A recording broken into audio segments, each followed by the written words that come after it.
TNPSC தேர்விற்கு தயாராகிக் கொண்டிருக்கும் மாணவர்கள் அனைவருக்கும் வணக்கம். பொதுப்பணி தேர்விற்கு தயாராகிக் கொண்டிருக்கும் மாணவர்களின் கவனத்திற்கு, சில மாணவர்கள் முதல் தேர்வில் வெற்றி பெற்று பணிக்கு சென்று விடுகிறார்கள். சில மாணவர்கள் தேர்வில் வெற்றி பெற காலதாமதம் ஆகிறது. காலதாமதமாகும் மாணவர்களை கருத்தில் கொண்டு வெற்றிக்கு நாம் செய்யும் சில தவறுகளே காரணமாகிறது. இதை சில சுய பரிசோதனை வழிமுறைகள் உங்கள் முன். நாம் எந்த தேர்விற்கு தயாராகிக் கொண்டிருக்கிறோம் என்ற புரிதல் தேவை. குரூப் 1 அல்லது குரூப் 2 அல்லது குரூப் 4 அல்லது SSC RRB and other exams.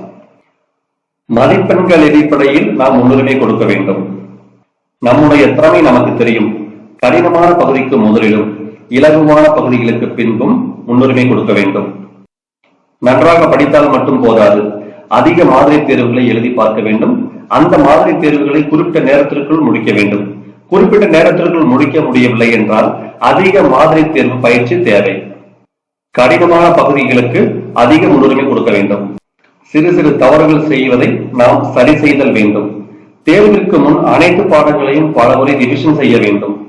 கேள்விகளின் வேறுபாடுகளை புரிந்து சரியான பதிலை தேர்வு செய்ய வேண்டும். 15 முதல் 20 ஆண்டுகளின் வினாக்களின் தொகுப்பை ஆய்வு செய்ய வேண்டும். பழைய வினாக்களில் இருந்தும் கேள்விகள் வருகிறது. திரும்ப திரும்ப அதிக முறை படிப்பது போல் அதிக மாதிரி தேர்வுகளுக்கு முன்னுரிமை கொடுக்க வேண்டும். மாதிரி தேர்வுகளை எழுதும் பொழுதே தவறுகள் சரி செய்ய வேண்டும். அடித்தல் திருத்தல் இல்லாமல் எழுத வேண்டும். ஓவர் ரைட் செய்யக்கூடாது. ஒரே கேள்விக்கு 2 பதில்கள் இருக்கக்கூடாது. அவசரம் இல்லாமல் சிறப்பாக தேர்வு எழுத முடிக்க வேண்டும். இதை சரி செய்தால் வெற்றி உங்கள் வசம். நன்றி.